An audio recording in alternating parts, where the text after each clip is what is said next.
교통경찰의 밤, 천사의 귀, 히가시노 게이고. 오전 0시 15가 라디오에서 들려왔다. 자, 다음에 들려드릴 곡은 얼마 전에 큰 인기를 끌었던 노래예요. 특히 첫 도입부는 여기저기서 많이들 써먹었죠. 그럼 마스토야 유미의 리프레인이 부르짖는 데를 들어볼까요? 진나의 슌스케는 보고서를 쓰던 손을 멈추고 라디오 볼륨을 높였다. 좋아하는 노래였기 때문이다. DJ가 말한 대로 그도 첫 부분만은 기억하고 있어서 리듬에 맞춰 흥얼흥얼 따라 불렀다. 어쩌다가 우리는 만나버렸을까? 부서질 만큼 끌어안았다. 그 다음 부분은 외우지 못했다. 콧노래로 어물어물 넘어갔다. 아주 좋은 노래야. 왠지 가슴이 뭉클해진다니까. 팀장 가나자와 경사가 진나이의 찻잔에 녹차를 따라주면서 말했다. 아휴, 차를 손수 따라주시고 고맙습니다. 네, 이 노래 진짜 좋죠. 이 가수는 신곡을 발표할 때마다 몇 억씩 번다던데요. 재능이 있다는 건 참 대단하죠.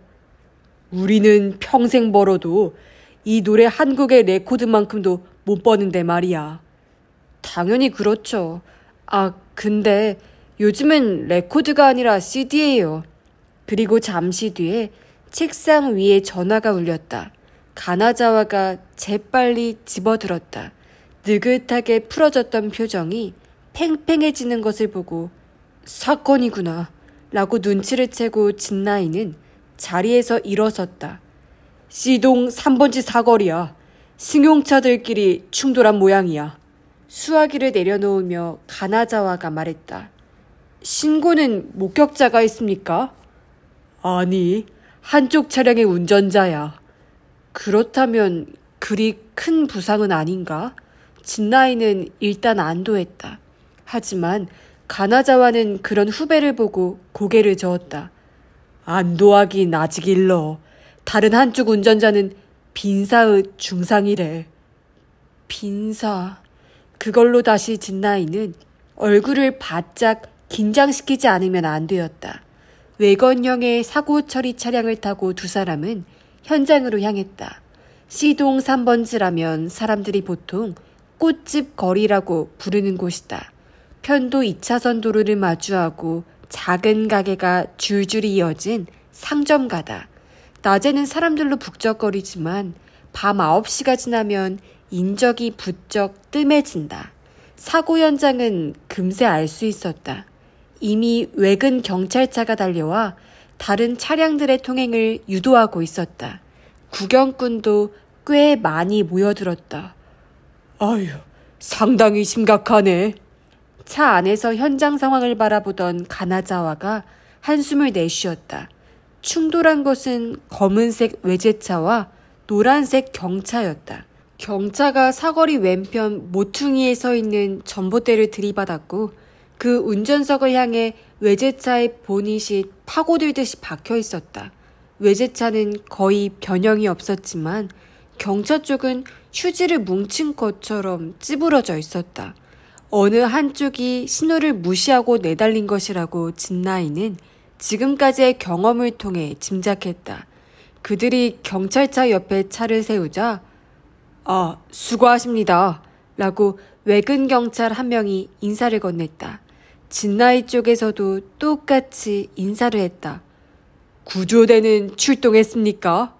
가나자와가 물었다. 네, 왔습니다. 부상자 한 명을 싣고 시립병원 쪽으로 출발했어요. 경차 쪽 운전자입니다. 그럴 거라고 진나이는 생각했다. 저 상태라면 가벼운 부상으로 그쳤을 리가 없다. 다른 부상자는 없었습니까? 네, 다행히 별일 없었어요. 기적 같은 일이죠. 역시 외제차는 튼튼하군. 가나자와가 말했지만 그 경찰은 고개를 저었다. 그런 뜻이 아니고요. 경차에 동승했던 사람도 거의 부상이 없었습니다. 동승자가 있었어요? 진나이는 저도 모르게 목소리가 높아졌다. 조수석이 아니라 운전석 뒤쪽에 타고 있었던 게 천운이었죠.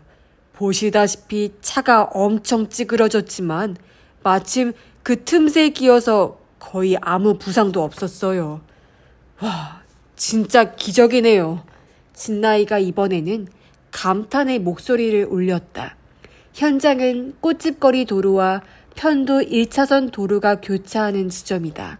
차량용 신호등 외에 꽃집거리를 건너기 위한 보행자용 신호등이 설치되어 있다. 파란불이 켜지면 건너가세요라는 옛날 동요의 멜로디가 흘러나오는 타입이다. 차도 옆으로는 인도가 있고 그 좀 더 안쪽에 소매점이 주르륵 이어졌다. 그 속에 작은 은행도 있었다.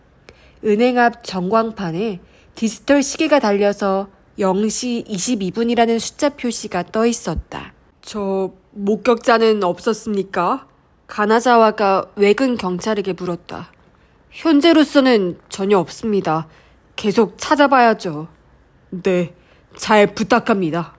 즉각 현장 검증에 들어가기로 했지만 사고 당사자들이 아직 현장에 남아있어서 진술조사도 겸하기로 했다. 우선은 외제차를 운전했던 도모노 가즈오라는 남자부터 시작했다.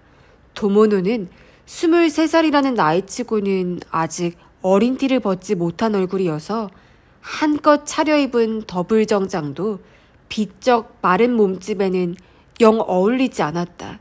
직업을 물어봤더니 프리 아르바이터요 라고 슬쩍 가슴을 젖히면서 대답했다. 요즘은 정식 직업이 없는 사람도 외제차를 몰고 다니는 시대인 모양이다. 진나이는 티나지 않게 얼굴을 가까이 대어봤지만 술 냄새는 나지 않았다. 본격적인 조사가 시작되자 도모노는 날카로운 목소리로 대꾸했다. 아 참, 파란불이었다고요. 이쪽이 파란불. 근데 그 경차가 치고 들어온 거예요. 아니 하고 진나이가 나서서 달랬다. 처음부터 차근차근 합시다. 우선 도모노 씨는 어디서 왔고 어디로 갈 예정이었죠? 그러니까요. 저는 저쪽에서 와서. 도모노는 사거리의 동쪽 편을 가리키고 그 다음에는 정반대 방향을 돌아보았다. 이쪽으로 갈 예정이었어요. 꽃집거리 사이를 남북으로 길게 가로지른 도로를 도모노는 동에서 서를 향해 달리고 있었다는 얘기다. 속도는 어느 정도였고? 진나이가 물었다. 저는요, 정확히 제한 속도를 지켰어요. 도모노는 입을 툭 내밀었다. 그러니까 시속 몇 킬로미터였냐고. 진나이는 재우쳐 물었다. 도모노는 입을 삐뚤음하게 틀고 슬그머니 고개를 돌렸다. 곁눈질로 속도 표지판을 찾고 있는 것이다. 그러다가 40km 정도였나? 라고 작은 소리로 대답했다. 정말이야? 타이어 자국을 조사해보면 거짓말해봤자 금세 다 밝혀져. 은근히 위협하듯이 말하자 도모노는 짜증이 난 얼굴로 자신의 머리카락을 쓸어넘기는 몸짓을 했다. 잘 기억이 안 나요. 근데요, 어쨌든 안전할 정도의 속도로 달렸어요. 일단 그건 됐고 신호등은 파란불이었다고 했지. 그러자 도모노는 진나이 쪽으로 얼굴을 쓱 내밀었다. 네, 파란불이었어요. 파란불. 틀림없이 파란불이었다고요. 언제부터 파란불이었지? 네? 도모노는 어리둥절한 얼굴이었다. 언제부터냐뇨? 몇 미터 앞에서부터 파란불로 바뀌었어. 아니면 빨간 신호를 받고 기다리다가 파란불로 바뀐 다음에 출발한 건가? 도모노는 잠깐 생각해 본 뒤에 대답했다. 아니요, 계속 파란불이었어요. 계속? 달려오는 내내 파란불이었다는 거야? 그런 일은 있을 리가 없다. 그게 아니고요. 제가 신호를 봤을 땐 파란불이었어요. 그 전 신호를 지난 뒤쯤부터인가? 그러니까 우리가 지나갈 때도 파란불이었다고요. 그 전의 신호는 어떤 식으로 지나왔지? 신호를 기다렸어? 글쎄요. 거기서도 그렇게 기다리지 않았던 것 같은데. 도모노는 여기서도 생각을 더듬는 기색이었지만 결국 기억 안 나요. 라고 내던지듯이 말했다. 진나이는 아까부터 옆에서 듣기만 하는 가나자와를 돌아보았다. 가나자와는 이제 그 정도면 됐다는 듯이 눈빛으로 말했다. 그럼 사고 때의 상황을 자세히 이야기해볼까? 도모노 씨는 파란불 신호일 때 교차로에 들어선 거죠? 네, 맞아요. 그랬는데 왼쪽에서 저 차가 달려와 내 앞으로 치고 들어왔어요. 그래서 순간적으로 브레이크를 밟았는데 깜빡 늦어버렸어. 도모노는 두 팔을 치켜드는 포즈를 취하면서 아랫입술을 툭 내밀고 고개를 저었다. 상대차가 다가오는 건 전혀 알지 못했고, 그건요, 그러니까. 도모노는 말을 어물거리다가, 알긴 알았는데 그쪽 신호가 빨간불이었으니까 설마 달려올 거라고는 생각을 못하죠, 사실상. 그렇군. 진나이의 대답에 자신의 말을 믿어주었다고 해석했는지 도모노는 반색하는 표정이었다. 그런 표정은 완전히 어린애 같았다. 사고 후의 일에 대해서도 질문해 보았다. 도모노의 진술에 의하면 그와 동승한 여자친구는 곧바로 차에서 나와 근처 공중전화로 경찰서와 구조대에 전화를 했다. 상대 쪽이 부상을 입었기 때문에 어떻게든 구해내야 한다고 생각했지만 문짝이 찌그러져서 도저히 손을 쓸 수 있을 만한 상황이 아니었다고 한다. 대충 알겠어. 진나이는 볼펜을 내려놓았다. 도모노 씨도 일단 병원에서 진찰을 받아봐. 교통사고는 후유증이 무서우니까. 그리고 차량 퇴거도 좀 부탁하자고. 차가 움직일 수도 있겠지만 저걸 타고 집에 갈 생각은 안 하는 게 좋아. 일본 자동차 연맹에 연락하면 해결해 줄 테니까 말이야. 도모노는 고개를 끄덕이더니 퍼뜩 생각난 듯이 말했다. 저기요, 우리 쪽에서 잘못한 게 아니죠. 우리는 정말 파란불에 지나간 거니까요. 진나이가 대답할 말을 생각하고 있는데 옆에서 가나자와가 그건 상황에 따라 다르지 라고 처음으로 입을 열었다. 상대 측 차에 탔던 사람이 어떻게 말할지 아직 모르잖아. 그러자 도모노의 입이 꿈틀 움직였다. 미묘한 변화였지만 희미하게 웃음기가 담긴 것 같아서 진나이는 내심 불쾌한 느낌이 들었다. 도모노의 여자친구에게서도 진술을 듣기로 했다. 하타야마 루미코라는 여대생으로 초점이 일정치 않은 눈빛과 해 벌린 입만 빼고는 상당한 미인이었다. 몸을 움직일 때마다 회백색 모피코트 틈새로 미니스커트의 다리가 내보였다. 진나이는 도모노에게 했던 것과 거의 동일한 질문을 던져보았다. 하지만 그녀는 그리 흡족한 대답을 하지 못했다. 그게요, 저는 자고 있었거든요. 라는 게 그녀의 주장이었다. 쾅 하고 엄청난 충격이 느껴져서 눈을 떠보니까 저렇게 되어 있더라고요. 그래서 저는 아무것도 몰라요. 아무것도 모른다라는 부분을 그녀는 강조했다. 그럼 신호가 어떤 색깔이었는지도 모르겠군. 진나이가 말하자 루미코는 흠칫 놀란 얼굴이 되었다. 그러고는 다급하게 얼굴 앞에서 손을 흔들었다. 아니요, 신호는 파란불이었어요. 우리 쪽이 파란불. 아니, 자고 있었다면서. 그러니까 그건 쾅 부딪히는 바람에 잠이 깨서 밖으로 뛰쳐나왔죠. 그때 본 신호가 파란불이었다는 거예요. 하지만 그건 빨간색에서 파란색으로 바뀐 직후였을 수도 있잖아. 아니요, 그게 아니라 그 바로 뒤에 파란불에서 노란불, 그리고 빨간불로 바뀌었거든요. 파란불로 바뀐 직후였다면 한참 더 파란불이어야 하잖아요. 루미코는 좀 알아달라는 듯이 진나이의 얼굴을 올려다보며 말했다. 그래요. 무슨 말인지는 알겠어. 그가 말하자 그녀는 그제야 마음이 놓인 눈치였다. 하타야마 루미코와 헤어져 진나이는 주위를 둘러보며 외근 경찰에게로 다가갔다. 경차의 동승자라는 사람이 눈에 띄지 않았기 때문이다. 그 동승자라면 저쪽에 있습니다. 외근 경찰이 신호등 옆에 전화박스를 가리켰다. 유리로 된 전화박스 안에 갈색 더플코트를 입은 여학생이 서 있었다. 문을 열어둔 채 어딘가에 전화를 하고 있었다. 구급차에 함께 타라고 말했는데 별로 다치지도 않았다면서 영 말을 안 듣더라고요. 그래요?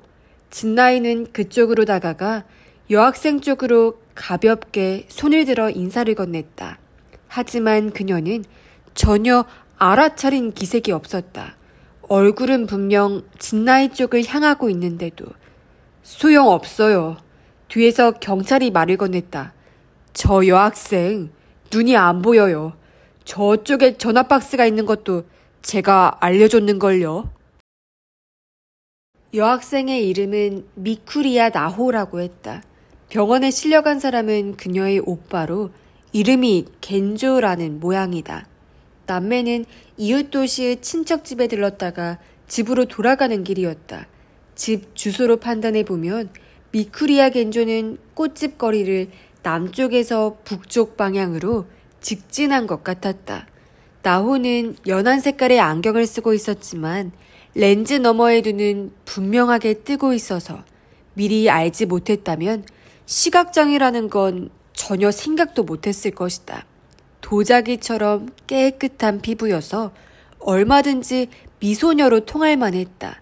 나호의 진술조사는 외건차 안에서 하게 되었다. 무슨 일이 일어났는지는 알고 있지?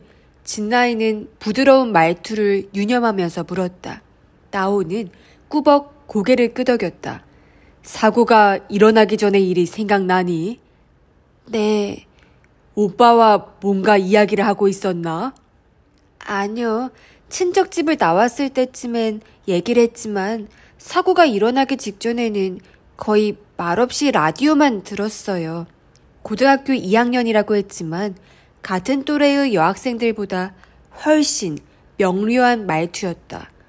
그래, 라고 짧게 대답하고 진나이는 다음 질문을 생각했다. 시각 장애가 있는 여학생에게서 뭔가 정보를 얻기 위해서는 어떻게 해야 하는가? 이건 네가 느낀 대로 대답해주면 되는데 차 속도는 어느 정도였지? 상당히 빨리 달렸던 것 같은데. 물어보면서 별로 안 좋은 질문이라고 생각했다. 속도가 빨랐는지 아닌지는 개인의 주관에 따라 달라지는 것이다. 하지만 진나이의 반성엔 아랑곳하지 않고 나오는 뜻밖의 대답을 했다. 시속 50에서 60km 사이였어요. 한밤중이라서 오빠도 속도를 좀 올렸던 것 같아요. 진나이는 저도 모르게 가나자와와 눈이 마주쳤다. 그걸 어떻게 알았지? 가나자와가 물었다. 항상 오빠가 차를 태워줬으니까 진동이나 엔진 소리로 알 수 있어요. 나오는 별일도 아니라는 듯이 대답했다. 그래서 진나이는 다시금 비상식적이라고 생각되는 질문을 해보았다. 즉, 신호는 어떤 색이었다고 생각하느냐고 물어본 것이다. 그리고 그녀는 여기에서도 알지 못한다고는 하지 않았다. 파란불이었어요. 자신있게 대답했다. 왜? 사고가 일어나기 직전에 오빠가 말했거든요. 좋아, 파란불이야. 딱 맞았다. 라고요. 좋아, 파란불이야. 라고?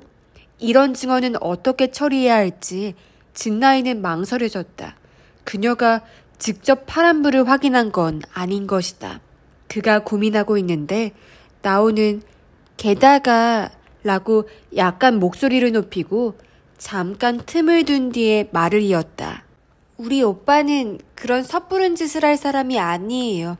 신호를 못 보거나 무시하는 일 따위 절대로 없어요.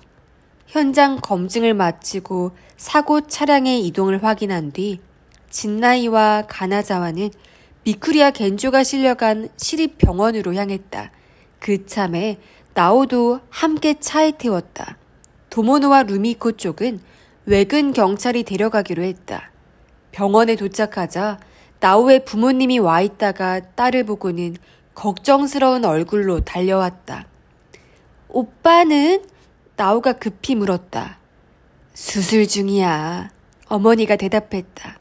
진나이와 가나자와는 조금 떨어진 자리에서 기다리기로 했다. 생명에 지장이 없는지도 확인하고 싶었고 의사에게서 겐조의 혈액을 받는다는 목적도 있었다. 음주 체크를 위해서다. 어떻게 생각하세요? 가족들 쪽을 슬쩍 살펴본 뒤에 진나이는 가나자와에게 물었다. 어렵네. 팀장 가나자와는 말했다. 양쪽 다 파란불이었다고 주장하는데 일단 저 여학생의 경우는 자기 눈으로 직접 본 게 아니야. 장애인을 무시할 생각은 전혀 없지만 아무래도 불리하게 마련이잖아. 그렇다면 오빠 쪽의 진술을 기다려야 할까요? 그래야겠지. 하지만 이대로 겐조가 의식을 찾지 못한다면 결과적으로 도모노 쪽의 주장을 들어줄 수밖에 없을지 모른다. 어찌됐건 간판은 세워야 할 것 같네요. 그래, 별 도움은 안 되겠지만 쌍방이 파란불이었다고 주장하는 이상 목격자를 찾아내는 게 가장 빠른 해결책이다. 하지만 현장에 모여든 구경꾼 중에 사고 순간을 목격한 사람은 없었다. 그래서 현장 근처에 목격자는 신고해달라는 간판을 세우려는 것이다. 다만 진나이의 경험에 비추어 보면 그런 간판이 효과를 거둔 적은 한 번도 없었다. 끝난 모양이네. 가나자와의 말에 뒤를 돌아보니 수술실에서 의사가 나오는 참이었다. 의사는 심각한 얼굴로 미쿠리아의 부모에게 뭔가를 설명했다. 그 목소리가 귀에 들어온 것이리라. 가장 먼저 울음을 터뜨리며 바닥에 주저앉은 것은 나호였다. 모니터로 영상을 확인하면서 가세노리오는 만족스럽게 고개를 끄덕였다. 아주 잘 나왔다. 군더더기 없이 찍혔고 현장의 박진감이 그대로 담겼다. 일단 실제로 일어난 사고였잖아.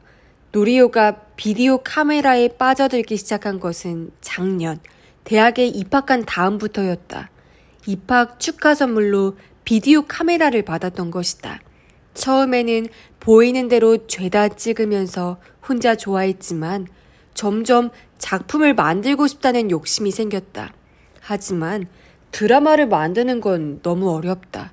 그가 요즘 몰두하는 건 뭔가 사건이 터지면 즉각 달려가 현장을 촬영하고 자기 나름대로 편집해서 뉴스 방송을 만드는 것이었다. 자막도 넣어가며 그럴싸하게 만들어냈다. 다만 문제는 사건이라는 게 주위에 흔히 널려있는 게 아니라는 점이다. 그래서 아무래도 단풍철이 되었다느니 첫눈이 내렸다느니 빤한 계절 소식만 찍게 된다. 그런 점이 영 불만이었다. 그러던 참에 오늘 밤에 사고를 맞닥뜨렸다. 쾅 하는 엄청난 소리를 듣고 창문을 열어보니 마침 집 앞 사거리에서 차량이 충돌한 상태였다. 노리오는 의기양양하게 비디오 카메라를 들고 뛰어나갔다. 그래서 경찰차와 구급차가 달려오는 장면이며 사고 차량에서 부상자를 구출하는 장면까지 빠짐없이 촬영할 수 있었다.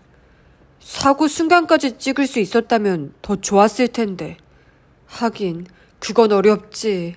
라고 모니터를 바라보며 노리오는 뿌듯한 기쁨을 느꼈다. 화면에는 신호등이며 주위의 상황도 찍혀 있었다. 의식적으로 현장 이외의 장면까지 찍어두었던 것이다. 자, 이걸 어떻게 편집해볼까? 그 방법을 머릿속으로 궁리하며 노리오는 화면을 들여다보았다. 날이 밝고 바깥이 환해지자 진나이와 가나자와는 다시 현장으로 나갔다. 타이어가 미끄러진 흔적 등은 2, 3일 동안은 남아있기 때문에 가능하면 환할 때 촬영하는 게 좋다. 브레이크 흔적으로 봐서는 도모노 쪽은 70km 가까이 속도를 냈어. 그 녀석 완전히 거짓말만 쳤잖아. 평소에 온화한 성품인 가나자와가 웬일로 거친 어조로 말했다. 아마 미쿠리아 겐조가 사망했기 때문일 것이다. 게다가 직접 가해자인 도모노는 어느 틈엔가 병원에서 사라지고 없었다. 유족에게 단 한마디 인사도 건네지 않았다. 조금 전에 진나이가 그의 집으로 전화를 했을 때는 뾰루퉁한 목소리로 내가 잘못한 게 아니에요 라고 툴툴거리기까지 했다. 신호를 무시한 건 그쪽이라고요. 사망한 건 자업자득이라고 봐야죠. 그래도 인사 정도는 해두는 게 도리라고 타일렀다. 아니요. 피해자는 우리예요. 인사라면 그쪽에서 하러 와야 되는 거 아니에요? 도모노는 더욱더 삐딱하게 나올 뿐이었다. 주요한 검증 항목을 확인한 뒤에 가나자와가 말했다. 그 여학생 말이 맞았어. 미쿠리아 겐조 쪽은 50에서 60km 정도였을 거라고. 브레이크를 밟는 타이밍이 약간 늦었던 것 같긴 하지. 아예 내달려서 빠져나갔다면 사망사고는 일어나지 않았을 거야. 하긴 이제야 뭐 다 쓸데없는 얘기네. 제한 속도에서 10이나 20km쯤 초과한 정도라면 그건 허용범위예요. 도모노의 인상이 좋지 않았기 때문에 진나이는 저도 모르게 미쿠리아 겐조 쪽을 감싸는 말투가 되었다. 일을 마치고 현장을 떠나기 전에 간판을 세웠다. 다음과 같은 내용이었다. 목격자를 찾습니다. 이달 7일 오전 0시경 해당 사거리에서 승용차 간의 충돌 사고가 발생했습니다. 사고를 목격하신 분은 땡땡 경찰서 교통과로 연락해 주세요. 문장을 다시 확인해보며 진나이는 한숨을 내쉬었다. 설령 목격자가 있다고 해도 선뜻 이름을 밝히고 나서지 않는 데는 뭔가 이유가 있을 것이다. 그 이유가 번거로워서라는 단순한 것이라고 해도 이런 간판을 보고 마음이 바뀌진 않을 것이다. 아니, 그보다 대체 몇 명이나 이런 간판에 눈길을 주고 이 글을 끝까지 읽어볼까? 불길한 예감이 드는데요. 이대로 유야무야 넘어갈 것 같아서. 사람들이 우르르 횡단보도를 건너가는 것을 바라보며 진나이는 중얼거렸다. 아무리 큰 사고라도 사흘만 지나면 대부분 잊히고 만다. 뭐 좀 기다려보자고. 가나자와도 힘없이 대답했다. 그날 밤 진나이는 어두운 색깔의 평상복으로 갈아입고 훌쩍 산책에 나섰다. 하지만 목적이 없는 건 아니었다. 미쿠리아의 집이 진나이가 사는 원룸에서 그리 멀지 않았고 오늘 밤 거기서 장례 조문객을 받는다는 것을 알고 있었기 때문이다. 잠깐 상황을 살펴보러라는 것은 자기 자신에 대한 변명이고 실제로는 미쿠리아 나호를 만나고 싶었다. 미쿠리아의 집은 주택가 안에 자리한 오래된 목조 건물이었다. 부지가 6, 70평 정도나 될까? 마당에 감나무를 심어놓은 것이 담장 밖에서 보였다. 현관 쪽을 보고 진나이는 의아하게 생각했다. 뭔가 상황이 이상한 것이다. 사람들이 다급하게 들락날락하고 있었다. 나오 어머니가 눈에 띄어서 급히 다가가 무슨 일이시냐고 물었다. 어머니는 처음에는 못 알아보는 것 같았지만 곧바로 간밤에 만난 교통과 경찰을 기억해 주었다. 나호와 유키가 없어졌어요. 방금 전까지 여기 있었는데. 유키는 나오보다 2살 어린 여동생이라고 한다. 그 둘의 모습이 1시간 전쯤부터 보이지 않는다는 것이었다. 저기 누님, 뚱뚱한 중년 남자가 뛰어왔다. 나호의 외삼촌인 모양이다. 저기 큰 길 담배가게 가서 물어봤는데 여자애들이 택시 타는 걸 봤다네. 뭔가 짐작 가는 거 없어? 택시? 나오의 어머니는 더욱더 불안한 표정이었다. 아니 전혀. 얘네들이 대체 어디 간 거야? 혹시 진나이의 머릿속에 불현듯 떠오르는 게 있었다. 그는 그 자리를 떠나 아이들이 택시를 탔다는 큰 길로 나왔다. 때마침 빈 차가 보여서 냉큼 잡아타고 시동 3번지 사거리로 갑시다 라고 말했다. 사고가 났던 장소 조금 전에 내려서 거기서부터는 걸어갔다. 은행 앞 디지털 시계는 9시 12분을 표시하고 있었다. 이 시간이면 차량 통행도 부쩍 줄어들고 인도의 행인도 뜨문뜨문 보일 뿐이다. 그가 예상했던 대로 나호는 그곳에 있었다. 감색 교복 차림으로 사거리 모퉁이쯤에 서 있었다. 옆에 서 있는 사람은 여동생 유키일 것이다. 나호보다 키가 더 큰 데다 검은색 정장을 입고 있었다. 그래서 얼핏 보기에는 유키 쪽이 오히려 언니처럼 보였다. 여기서 뭐하고 있니? 진나이가 말을 건네자 두 사람은 흠칫 놀라는 기색이었다.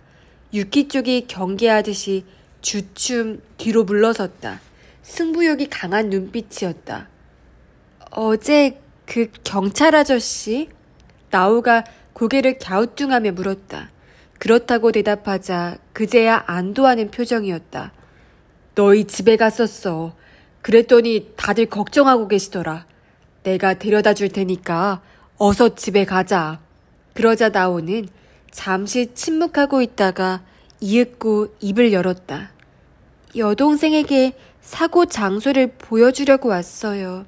침착한 목소리였다.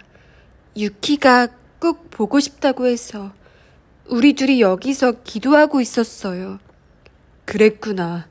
진나이는 여동생 쪽을 보았다. 유키는 가슴 앞에서 가볍게 양손을 맞댄 채 자신의 손을 보고 있었다. 손목에는 디즈니의 디지털 시계가 채워져 있었다.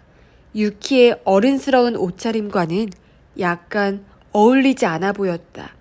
아이들의 집에 전화부터 한 뒤에 진나이는 두 사람을 택시로 데려다 주었다. 차 안에서 나호는 그 뒤에 진척 상황을 물었다. 일단 목격자가 없으니까 좀 어렵네. 진나이는 저도 모르게 변명하는 말투가 되는 것을 느끼면서 말했다. 만일 확실한 게 밝혀지지 않으면 어떻게 돼요? 상대방 쪽 사람은 정말 아무 책임도 지지 않게 되는 거예요? 아니, 그건 모르지. 일단 검찰에 서류는 넘길 거야. 하지만 증거가 없으면 공소권 없으므로 불기소 처분이 내려질 가능성이 높아. 소송을 할 수 없다는 거예요? 나오의 목소리가 날카로워졌다. 그렇지. 진나이의 대답에 나호는 입술을 깨물었다. 하지만 우리가 그렇게 되지 않도록 할 생각이야. 그래서 어떻게든 목격자를 찾으려고 간판까지 세웠지. 네, 알아요. 나오는 선글라스의 위치를 바로잡았다. 그러고는 진나이 쪽으로 얼굴을 향하고 말했다. 경찰 아저씨, 목격은 꼭 눈으로 본 것이어야만 해요? 그렇지. 그게 왜? 아니요, 그냥. 나오는 슬쩍 고개를 젓더니 여동생 쪽을 향했다. 여동생은 창 너머 경치를 내다보고 있을 뿐 택시를 탄 뒤로 한 번도 목소리를 내지 않았다. 다음 날 사고를 목격했다는 남자가 나타났다. 이시다라는 대학생으로 검정 가죽 재킷에 청바지 차림이었다. 머리엔 노랗게 부분 염색이 되어 있었다. 진나이와 가나자와는 교통과 사무실 한 귀퉁이의 책상에서 이시다의 이야기를 들었다. 12시 조금 전이었나? 제가 그 길을 차로 달렸었거든요. 그러다가 우연히 보게 됐는데 바로 눈앞이었어요. 진짜 깜짝 놀랐습니다. 이시다는 껌을 씹으면서 말했다. 그 길이라는 건 어떤 길이지? 진나이는 도로 지도를 꺼내 이시다 앞에 펼쳤다. 이시다는 턱을 쑥 내밀듯이 쳐다보더니 여기요 라면서 한 줄기의 도로를 가리켰다. 꽃집거리와 교차하는 길이었다. 여기를 어디서 어떤 식으로 달렸어? 진나이가 물었다. 이쪽에서 이쪽으로요. 손톱이 긴 손가락 끝으로 이시다는 가리켰다. 그렇다면 도모노의 차와는 반대 방향에서 달려와 정 반대쪽으로 빠져나갔다는 이야기가 된다. 그럼 사고 현장 바로 옆을 지나간 거야? 네, 그렇죠. 이시다는 몇 번이나 고개를 위아래로 끄덕였다. 하지만 진나이는 상대의 눈을 들여다보며 말했다. 사고 직후에 그런 차가 달려가는 걸 봤다는 사람이 없었는데? 그러자 이시다는 하고 콧방귀를 뀌었다. 다들 잊어버린 모양이죠. 아니면 사고 차량에 정신을 뺏겨서 못 봤거나요. 진나이는 곁눈으로 가나자와의 기색을 살펴보았다. 가나자와는 한 차례 슬쩍 고개를 끄덕였다. 그럼 직접 본 대로 자세히 이야기해봐. 그러니까요. 내가 달려갔을 때 앞에 신호등이 파란불이었던 거예요. 그래서 지나가려고 하는데 오른편에서 갑자기 노란색 차가 달려오더라고요. 나야 그래도 거리가 있었으니까 가까스로 늦지 않게 브레이크를 밟았지만 맞은편에서 온 외제차는 그대로 들이박았죠. 이시다는 자신의 주먹을 차량으로 치고 설명해 주었다. 그렇군. 진나이는 고개를 끄덕였다. 한마디로 노란색 경차 쪽이 신호를 무시했다는 거네. 끙 소리를 내며 볼펜으로 책상을 톡톡 치다가 진나이는 다시 물어보았다. 근데 왜 이제야 그걸 알려주러 왔지? 이시다는 미적지근한 웃음을 지었다. 그거야 괜히 귀찮은 일을 휘말리고 싶지 않았죠. 무슨 상을 주는 것도 아니고. 근데 역시 내 증언이 누군가에게 도움이 될지도 모른다고 생각하니까 일단 나와서 이야기하는 게 좋을 것 같더라고요. 그래서 이렇게 찾아온 거예요. 아주 바람직한 생각을 했네. 네, 그렇죠. 제 증언이 어느 쪽에 도움이 될지 모르겠지만요. 도움을 받은 쪽에서 용돈 정도는 쥐어줬으면 좋겠네요. 자, 그럼 전 이만. 자리에서 일어서려는 이시다의 옷자락을 진나이가 붙잡았다. 왜요? 하며 이시다의 얼굴빛이 슬쩍 달라졌다. 조금만 더 자세히 이야기해줬으면 좋겠는데. 네? 더 이상 이야기할 것도 없어요. 그건 아니지. 중요한 건 지금부터야. 우선 왜 그 시간에 그 도로를 지나갔는가? 거기서부터 시작해볼까? 이시다의 진술은 대부분 앞뒤가 맞는 것이었다. 한밤중에 그 도로를 지나간 이유는 아르바이트를 하던 카페의 사장 심부름으로 옆 동네까지 갔다가 돌아오는 길이었기 때문이라고 했다. 차량은 그 사장의 것이고 차종은 크라운이었다. 심부름을 갔다가 다시 출발한 시각도 타당했고 그 사이의 여정에 관한 진술에도 부자연스러운 점은 없었다. 하지만 진나이는 그런 정도로 그를 전적으로 믿어줄 생각은 없었다. 이시다라는 인간의 인상으로 보면 사고를 목격했다고 일부러 이름을 밝히고 나설 만한 타입이 아니었던 것이다. 도모노 측의 바람잡이일 가능성이 매우 높았다. 이시다 씨가 그 시간에 현장에 있었다는 분명한 증거 같은 게 있으면 아주 좋을 텐데 말이야. 말투를 조금 바꾸어서 물어보았다. 그러자 이시다는 콧구멍을 벌름거리며 뜻밖에도 즉각 대답에 나섰다. 증거요? 당연히 있죠. 진나이는 적잖이 놀랐다. 어떤 증거지? 제가 그 뒤에 곧바로 가게에 전화를 했거든요. 카폰으로. 제가 보고 싶은 프로그램을 녹화해달라고 연락했던 거예요. 그참에 방금 엄청난 사고를 목격했다고 사장님께 말했죠. 사장님한테 물어보시면 다 알 거예요, 아마. 그게 몇 시쯤이었어? 그게 그러니까... 이시다는 턱을 긁적거리며 잠시 생각해보는 얼굴이더니 이윽고 손가락을 딱 튕겼다. 이건 굳이 생각해보고 말고 할 것도 없어요. 12시 조금 전이었어요. 왜냐면요. 12시부터 시작하는 프로그램을 녹화해달라고 부탁했었거든요. 12시 조금 전이라고. 진나이는 이시다를 지그시 바라보며 말했다. 어딘지 파충류를 떠올리게 하는 얼굴로 이시다는 뱀 같은 웃음을 짓고 있었다. 그를 돌려보낸 뒤 진나이는 즉각 그가 아르바이트를 한다는 카페에 전화를 걸었다.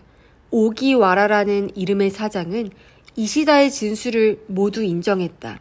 전화가 걸려온 게 12시 조금 전이라는 점도 인정했다. 그때 녹화한 비디오도 아직 있어요. 정 궁금하시면 제가 가져다 드릴까요? 오기와라는 여유 있는 투로 말했다. 그런 비디오를 확인해봤자 별 볼 일도 없다고 생각했지만 일단 경찰서로 보내달라고 대답해 두었다. 어떻게 생각하세요? 진나이는 가나자와와 상의에 들어갔다. 나는 도저히 믿어지질 않아. 그게 팀장의 느낌이었다. 너무 잘 짜인 이야기라는 느낌이 들어. 자연스럽지 않은 얘기인데도 당사자가 아니고서는 알지 못할 것까지 알고 있어. 어딘가에서 도모노 측과 연결고리가 있는 것 같아. 저도 동감입니다. 애초에 신호등 관련 사고에서 2, 3일이 지난 시점에 나타나는 목격자는 수상쩍은 법이다. 한쪽에 부탁을 받고 위증을 하는 케이스가 대부분인 것이다. 심할 때는 쌍방 모두 가짜 목격자가 등장하는 경우도 있다. 아무튼 이시다의 진술에 대한 반증 수사를 좀 더 해보자고. 한패라면 미리 입을 잘 맞추어뒀겠지만 그래도 어디엔가 반드시 빈틈이 있게 마련이야. 경우에 따라서는 지원을 요청해도 돼. 알겠습니다. 어쨌든 가까운 시일 내에 제가 꼭 진상을 밝혀낼 겁니다. 진나이는 전화기를 끌어당겼다. 하지만 수화기를 들기 전에 가나자와 쪽을 보며 말했다. 이시다의 진술 내용을 그 아이에게 알려주는 건 어떨까요? 그 아이라니? 가나자와가 눈썹을 쭉 올리며 되물었다. 미쿠리야 나호 말이에요. 이시다가 정말로 사고 때 그 길을 지나갔다면 그 여학생이 뭔가 기억할 가능성도 있잖아요. 하지만 그 여학생도 자기 쪽에 불리한 말은 안 할 텐데. 이시다가 증언했다는 이야기는 비밀로 해야죠. 그러면 자기 쪽에 불리한지 어떤지도 모를 테니까요. 글쎄. 가나자와는 잠시 생각에 잠겨 있다가 이윽고 힘차게 말했다.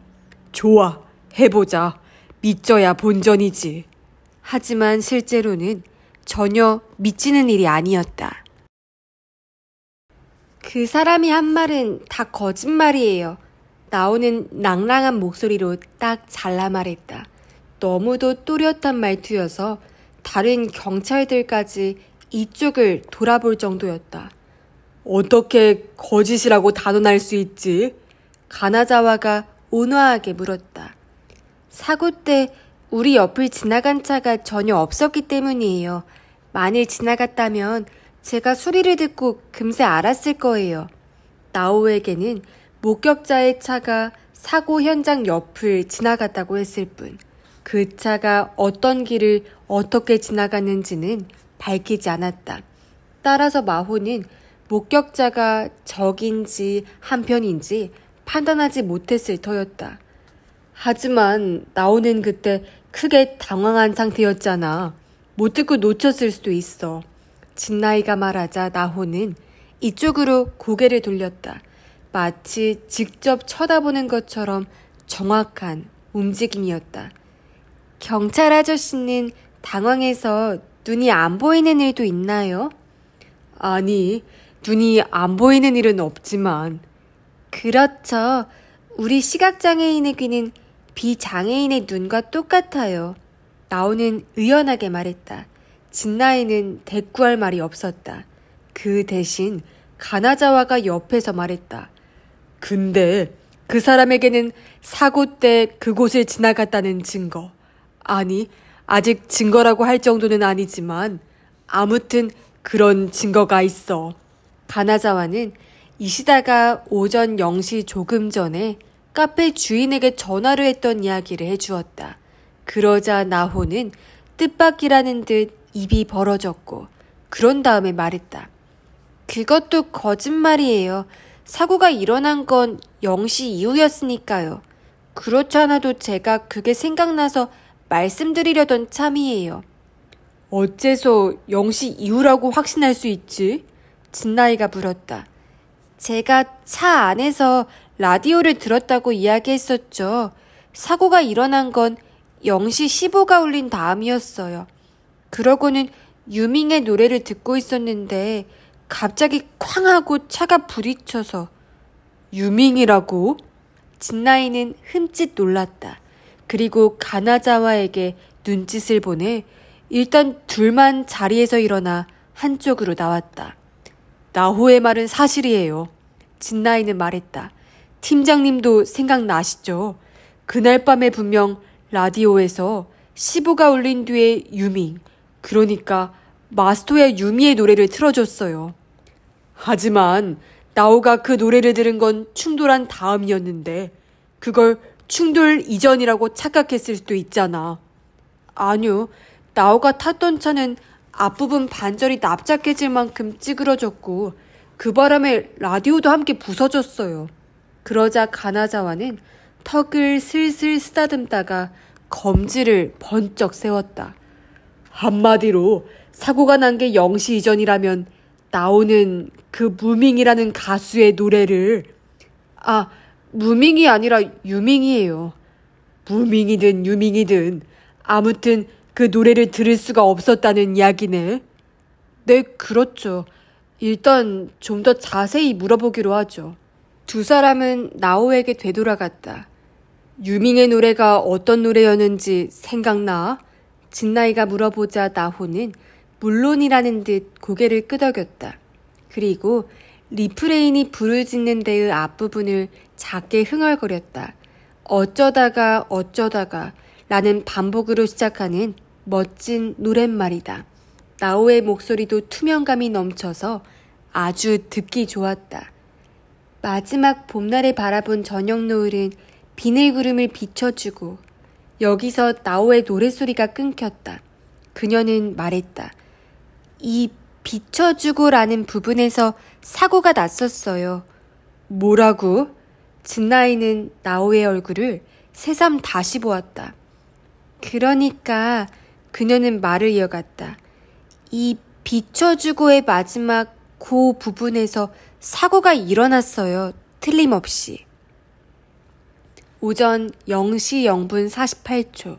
만일 미쿠리와 나오의 기억이 맞다면 그게 사고 발생의 정확한 시간이다. 라디오 방송국에 문의한 결과 그 시각으로 밝혀진 것이다. 게다가 나호는 그 경이로운 청력과 기억력을 발휘해 또 한 가지 새로운 증언을 했다.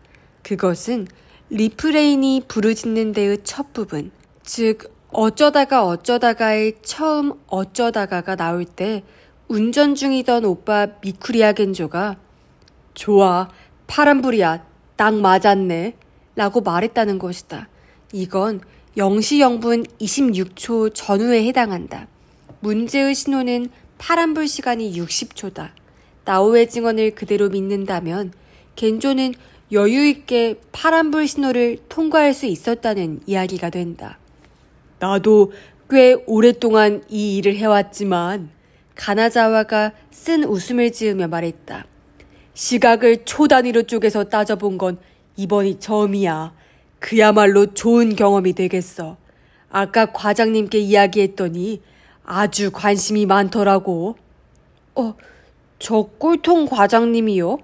진나이는 저쪽 창가에서 코털을 뽑고 있는 과장의 큼직한 얼굴을 돌아보았다. 하지만 좋은 의미에서 관심을 가져준 게 아니야.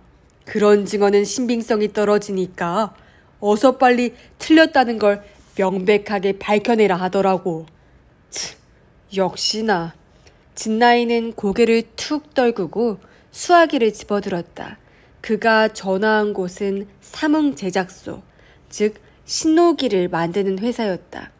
나오는 정확한 사고 발생 시각이 밝혀지면 신호등의 기록을 조사해 그때 어떤 색깔의 신호였는지도 알아낼 수 있을 거라고 생각한 모양이었다. 하지만 현실적으로는 신호기의 기록 같은 건 존재하지 않는다. 그래서 진나이는 한 가지 방법을 생각해냈다. 만일 신호기가 초 단위로 정확히 작동 중이었다면 현재 시각에서 사고 발생 시각까지 거슬러 올라가 계산해서 그때 어떤 신호였는지 알아낼 수 있지 않을까 하는 것이었다. 문제는 신호기가 어느 정도나 정확히 작동했느냐는 것이었다. 그것을 알아보기 위해 진나이는 제작소에 직접 문의해보기로 한 것이다. 미쿠리에 나오는 그 결과를 아래층 대기실에서 어머니와 함께 기다리고 있었다. 전화를 받은 사람은 기술부의 사카이라는 직원이었다. 젊은 목소리지만 예의 바른 말투였다. 진나이도 그에 못지않게 공손히 용건을 설명했다. 아니요, 그건 어렵습니다. 하지만 사카이의 대답은 단호했다. 어렵다. 그럼 신호기가 그렇게 정확하지 않다는 말입니까? 아니요. 신호기의 타이머는 정확합니다. 그 신호기에 사용한 것은 S형 프로그램식 교통신호 제어기라는 것인데 1년 동안 운용해 오면서 단 몇 초의 오차조차 없습니다. 그렇다면 왜? 다만 그건 통상적으로 작동할 경우입니다. 잘 아시겠지만 신호기가 켜지고 꺼지는 간격은 시간대에 따라 달라지니까요. 통행량이 많은 러시아워, 한밤중, 한낮 모두 다릅니다.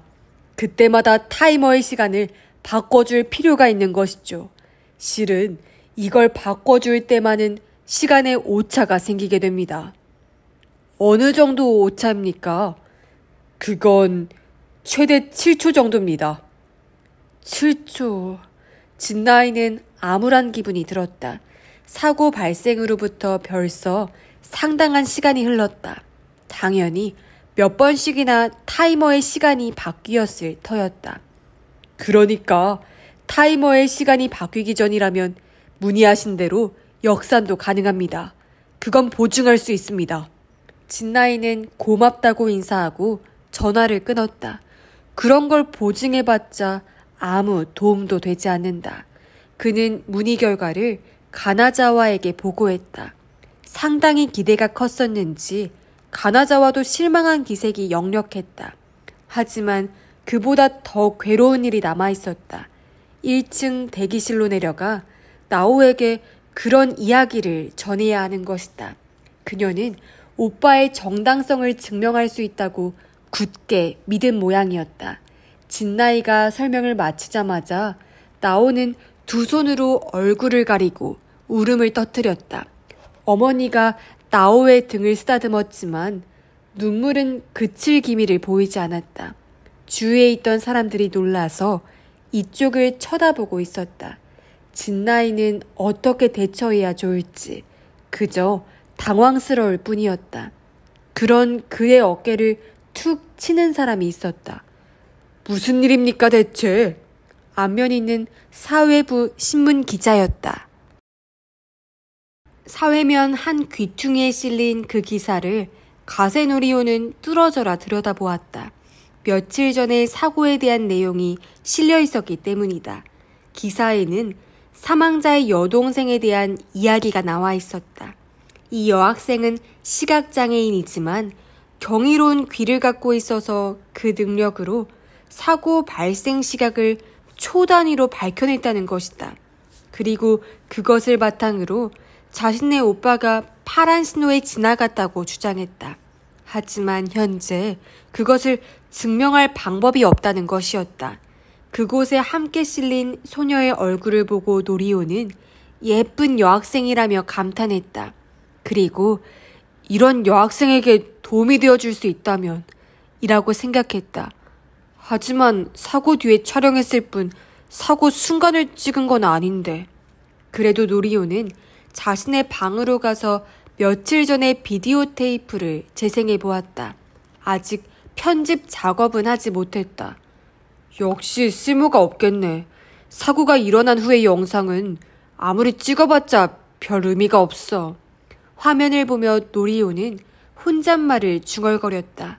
신호등이 찍혀 있었지만 이건 사고 순간에서 몇 분이 지난 뒤의 것이다.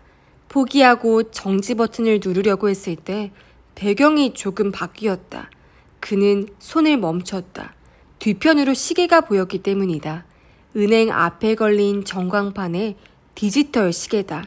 0시 13분이라는 식으로 숫자가 이어졌다. 그 시각에 앞쪽에 있는 신호등은 파란불이었다. 흥미롭긴 한데 이래서야 아무것도 증명할 수 없어. 최소한 초까지 나오는 시계라면 어떻게든 될지도 모르는데. 혼자 투덜거린 순간 디지털 시계의 숫자가 0시 14분으로 바뀌었다. 앞쪽의 신호등은 그대로 파란불이었다. 이건 어떨까? 분 단위의 숫자가 바뀐 걸 보면 이때가 0시 14분 00초였다는 이야기야. 이 순간에 파란불이었다는 게 확인되면 뭔가 도움이 되지 않을까? 노리오는 양반다리를 하고 앉아 고민에 빠졌다. 어쩌면 자신이 엄청난 증거를 쥐고 있는지도 모른다고 생각하니 점점 더 심장이 두근두근 뛰었다. 파란불에도 여러 가지가 있어. 방금 파란불로 바뀌었는지 아니면 빨간불로 바뀌기 직전이었는지에 따라서 이야기가 달라지는데. 그렇다면.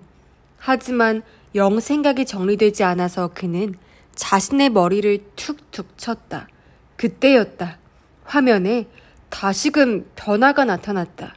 그는 무심코 넘어갔지만 퍼뜩 생각나는 게 있어서 테이프를 뒤로 돌려보았다. 그리고 다시 한번 방금 지나간 장면을 지켜보았다.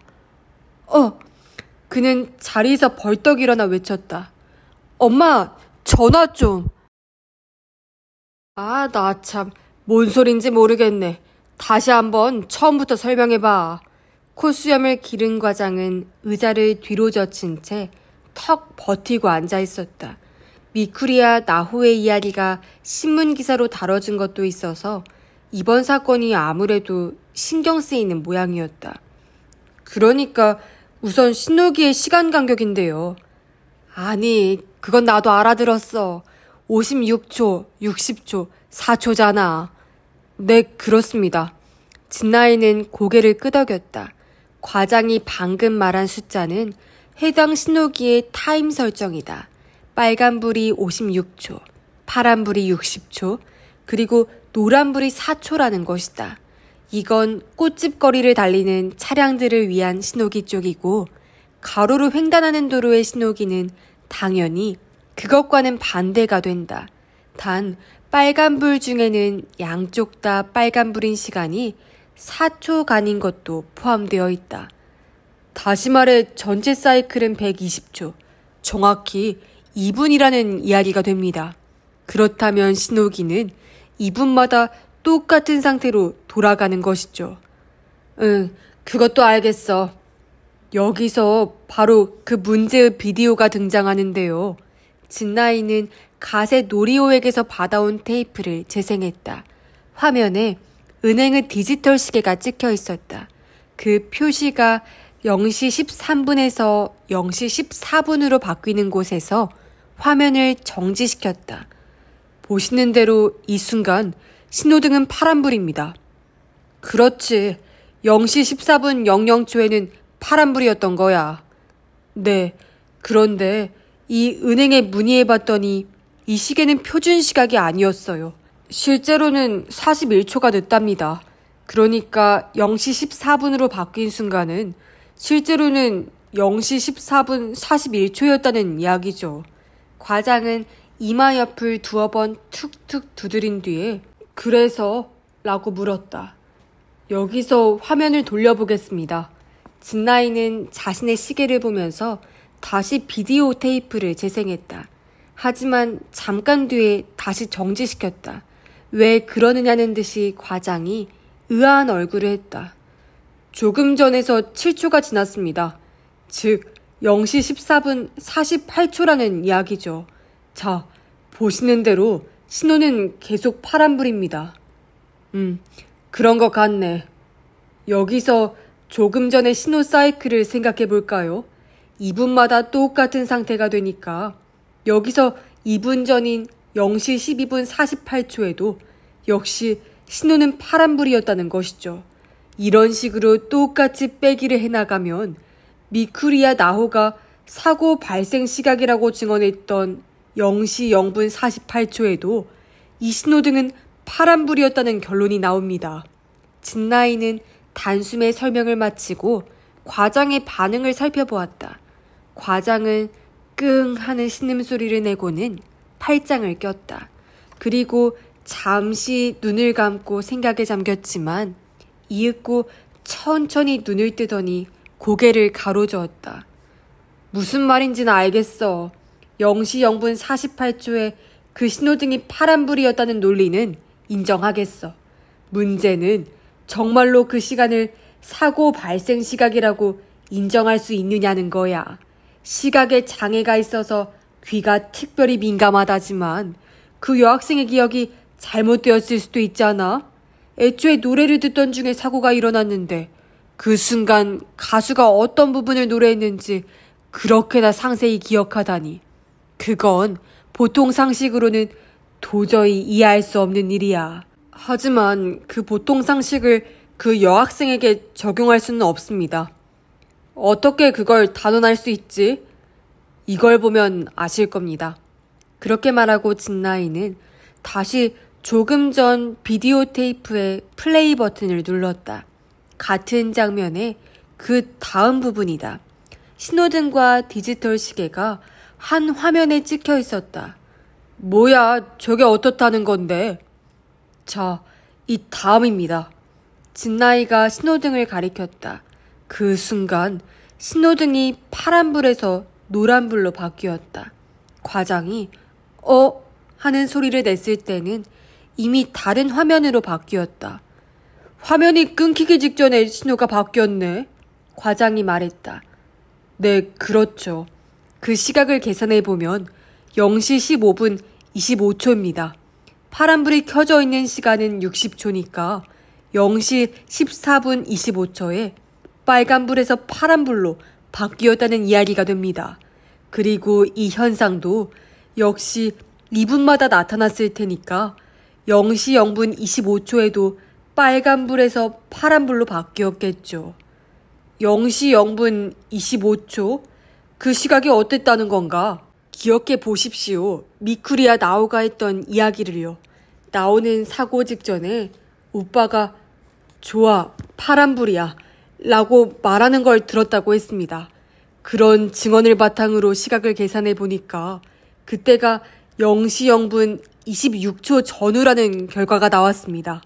과장의 뺨이 움찔하며 팽팽해지는 것이 보였다. 그래도 미쿠리와 나호의 기적 같은 능력을 의심하시겠습니까? 진나이는 말을 마치고 입을 꾹 다물었다. 옆에서 가나자와도 과장님 하며 결단을 촉구했다. 이윽고 과장은 얼굴을 들고 천천히 입을 열었다. 그 전에 내가 한 가지 제안을 하도록 하지. 이런 실험은 아마 경찰 역사상 처음일 거라고 진나이는 생각했다. 회의실에는 서장을 비롯해 각 부서의 과장급 이상이 모두 모였다. 그리고 단상에는 미쿠리와 나호가 혼자 앉아 있었다. 그녀를 데려온 어머니는 맨 뒷좌석에서 걱정스럽게 상황을 지켜보고 있었다. 기분은 어떠니? 나호 옆으로 다가가 진나이는 작은 소리로 물었다. 좀 긴장되지만 괜찮아요. 나호가 대답했다. 자, 그럼 지금부터 시작하겠습니다. 가나자와의 선언에 회의실 안의 술렁거림이 가라앉았다. 이어서 가나자와는 한쪽에서 대기하고 있던 여경에게 신호를 보냈다. 그녀 앞에는 오디오 기기가 줄줄이 놓여 있었다. 정적 속에 음악이 흘러나왔다. 마스토야 유미의 애니버서리였다. 나오가 고른 노래였다. 왜 이런 걸 알지 못했을까? 그토록 찾아 헤매던 사랑이 여기 있는 걸. 사정을 모르는 사람이 봤다면 몹시 기묘한 광경으로 비쳤을 것이다. 10대들의 전폭적인 사랑을 받는 마스토야 유미의 노래를 아마도 유밍이라는 팬 네임조차 알지 못할 중년 남자들이 그야말로 진지한 얼굴로 듣고 있다. 노래가 시작되자 여경이 즉각 기묘한 작업에 들어갔다. 워드 프로세서, 향수, 고르바초프, 담배. 전혀 맥락이 닿지 않는 단어들을 불규칙하게 읽어나가기 시작한 것이다. 아무런 규칙성도 없었다. 읽어주는 단어 또한 여고생이라면 다들 알 것이라고 생각되는 말대로 적당히 선정했을 뿐이다. 노래가 계속 이어졌다. 여경의 무차별적인 단어 읽기도 이어졌다. 서장이 한 차례 헛기침을 했다. 그렇게 노래는 끝이 났다. 진나이는 나호의 표정을 살펴보았다. 시작하기 전과 별다른 변화는 없었다. 자, 그럼 여러분 이걸 좀 봐주세요.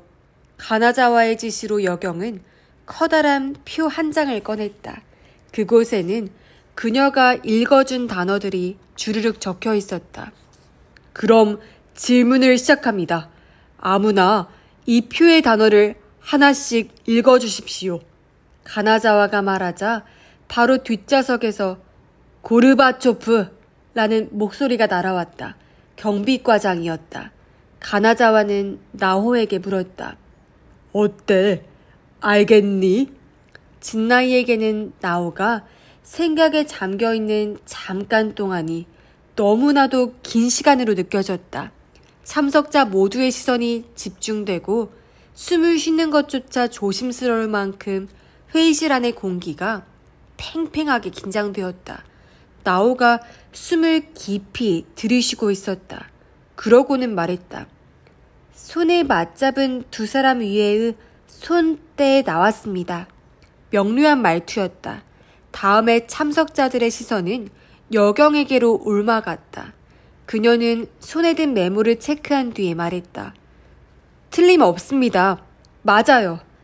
와 하는 탄성이 일제히 흘러나왔다. 그 다음에도 질문은 이어졌다. 전자계산기. 눈동자를 올려다보내의 를 때입니다. 갓난아기. 내일을 믿어요의 믿 때입니다. 나오는 어떤 질문에도 단 한 개도 틀리지 않고 대답해냈다. 노래를 듣는 도중에 일어난 일들을 그 순간의 가사와 대응해서 기억해낼 수 있다는 것이 이걸로써 증명되었다. 정확히 10개의 질문이 끝났을 때 참석자들은 하나같이 할 말을 잃었다. 나우의 경이로운 능력을 완고한 현실주의자들도 인정하지 않을 수 없었던 것이다. 이제 다른 질문은 없습니까? 가나자와까지 입을 다물고 있어서 이번에는 진나이가 나서서 물었다.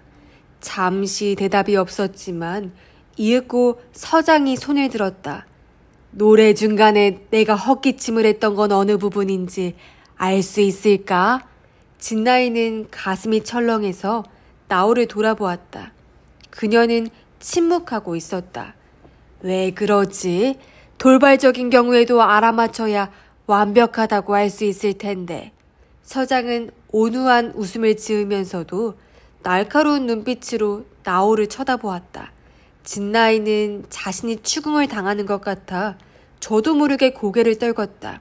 하지만 그 순간 나오가 말했다. 별스러울 것 없는 오늘 아침도 나에게는 기념일의 기때였어요. 진나이는 고개를 번쩍 들었다.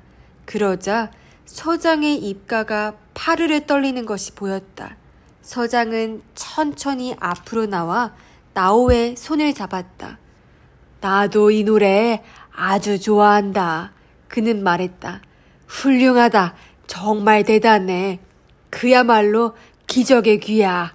그러자 나오도 처음으로 하얀 이를 내보이며 미소를 지었다. 천사의 웃음이다. 라고 진나이는 생각했다. 깜짝 놀랄 만한 실험 이틀 뒤 도모노 가즈오는 자신의 운전 과실을 인정했다. 이미 동행 형식으로 조사를 받았지만 가짜 목격담을 늘어놓은 이시다. 동승했던 하타야마 루미코가 이미 실토했기 때문에 도모노도 체념하지 않을 수 없었을 것이다. 이시다는 도모노의 마작 친구로 그에게 상당한 도박 빚을 지고 있었다. 그것을 모두 면제해준다는 조건으로 위증에 응했다는 이야기였다. 도모노의 실토에 의하면 그날 그는 루미코를 맨션까지 배웅해줄 생각이었다. 하지만 중간에 그녀가 돌아져서 지금 당장 내려달라고 소리를 쳤다. 실제로 그녀는 달리는 차에서 뛰어내릴 것처럼 험악한 기세여서 도모노는 그녀를 놓치지 않도록 한쪽 팔을 붙잡은 채 운전을 했다. 그런데도 그녀가 계속 날뛰는 바람에 그쪽에 정신이 팔려 깜빡 신호를 놓쳤다는 것이었다. 빨간불인 건 멀리서부터 알았어요. 하지만 시간상 웬만하면 곧 파란불로 바뀔 것 같아서 내쳐 달렸더니만. 도모노는 작은 소리로 중얼중얼 늘어놓았지만 마지막에 루미코 탓으로 돌리는 건 잊지 않았다. 이게 다 그 여자 잘못이에요. 그 여자가 운전을 방해했기 때문이라고요. 그로부터 일주일 뒤 다른 볼일이 있어 진나이는 그 사거리 앞을 지나게 되었다. 그때 하타야마 루미코가 신호등 옆에 웅크리고 앉은 모습이 눈에 들어왔다. 손에 하얀 꽃을 들고 있었다. 예쁜 꽃이네. 뒤에서 말을 건네자 루미코는 흠칫 놀란 듯 돌아보았다. 그리고 뭔가 난처한 얼굴을 했다. 하필 이런 이상한 때에 들켜버렸네요. 이상하긴. 생각해보면 루미코 씨도 피해자 중 한 사람인데. 하지만 루미코는 고개를 저으며 쓴 웃음을 지었다. 거짓말로 도모노 편을 들었잖아요. 공범이죠. 거짓말은 반드시 들통이 나게 마련이야. 그런가 봐요. 그녀는 긴 한숨을 토해냈다. 그 여학생 정말 대단해요. 놀라운 아이야.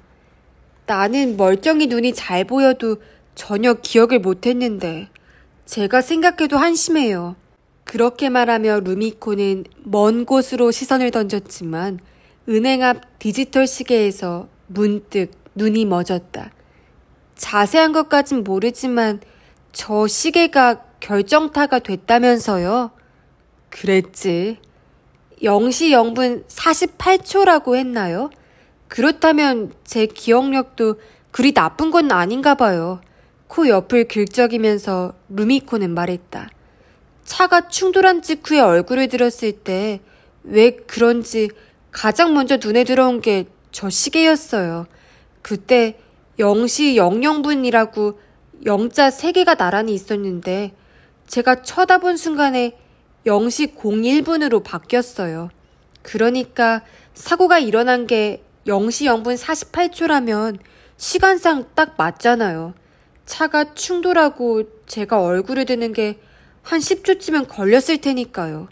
진나이는 가슴이 철렁했다. 이 여자가 지금 무슨 소리를 하는 건가? 하긴 이제 세상 별 상관도 없는 일이지만요. 루미코는 자조적인 느낌으로 말하더니 진나이의 얼굴을 돌아보고 의아한 표정을 지었다. 왜 그러세요? 얼굴빛이 안 좋으세요. 아니 아무것도 아니다. 진나이는 말했다. 자, 그럼 이만. 네, 안녕히 가세요. 루미코는 한 손을 슬쩍 흔들더니 한 번도 뒤돌아보지 않고 멀어져 갔다. 그녀의 모습이 사라진 뒤 진나이는 새삼스럽게 은행 디지털 시계를 올려다보았다.